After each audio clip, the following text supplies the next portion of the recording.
इसमें कोई त्रुटि गलती हो तो क्षमा करना। राष्ट्रपिता महात्मा गांधी के पिता का नाम करमचंद गांधी और माता का नाम पुतलीबाई। राष्ट्रपिता महात्मा गांधी का जन्म 2 अक्टूबर 1869 को गुजरात के पोरबंदर नामक स्थान पर हुआ। उनके पिता पोरबंदर राजकोट के दीवान थे, यानी प्रधानमंत्री। 1883 में जब वे 13 वर्ष की आयु के थे तब उनका विवाह 14 साल की कस्तूरबा माखन जी से कर दिया गया, जिन्हें लोग प्यार से बा कहते थे। दोस्तों, गांधी जी भले ही तीव्र बुद्धि के धनी थे, मगर उनकी पढ़ाई लिखाई में भी अत्यधिक रुचि थी। 1883 में जब वे बैरिस्टर वकालत की पढ़ाई करने के लिए इंग्लैंड गए और वहां रहकर उन्होंने अपनी पढ़ाई को पूरी की।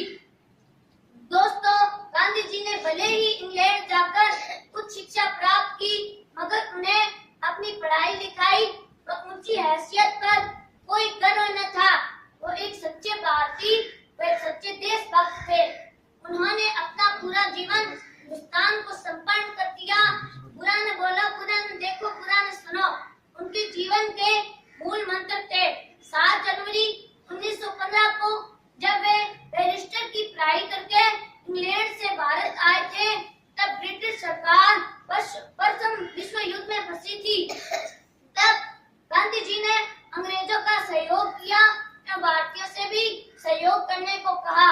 इसी बात से खुश होकर अंग्रेजों ने उन्हें केसर-ए-हिंद की उपाधि दी, परंतु ब्रिटिश सरकार का घिनौना चेहरा जलियांवाला बाग हत्याकांड के रूप में सामने आया तो वो उपाधि उन्होंने ब्रिटिश सरकार को वापस लौटा दी और खड़े हो गए उनके खिलाफ हिंदुस्तानियों के समर्थन में और अपने पूरे जीवन भारतीयों के हक के लिए लड़ते रहे।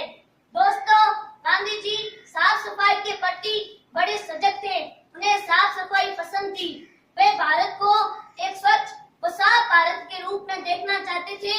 वे ये नहीं चाहते थे कि उनके देश भारत को कोई गंदा देश कहे। वे स्वयं झाड़ू लेकर साफ सफाई में लगे रहते। आज उन्हीं के जन्म दिवस पर 2 अक्टूबर 2014 को पूरे भारत में स्वच्छ भारत अभियान लागू किया गया। अंग्रेजी सरकार ने भारतवासियों पर कई अत्याचार किए।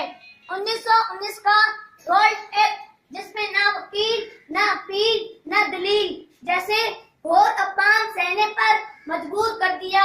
भारतीयों ने इसे काले कानून की संज्ञा दी, तो गांधी जी ने भी अंग्रेजों के खिलाफ खिलाफत आंदोलन, असहयोग आंदोलन करना शुरू कर दिया। विदेशी वस्त्रों का बहिष्कार कर दिया और विदेशी वस्त्रों की होली जला दी व स्वदेशी को अपनाया। उन्होंने स्वयं चरखा संघ की स्थापना की व स्वयं सूत काता व खादी ग्रहण की। वे दुखी लोगों के दर्द को समझते थे, तभी उन्होंने कहा है, वैष्णव जनतो तेने कहिए जे पीर पराई जाने रे।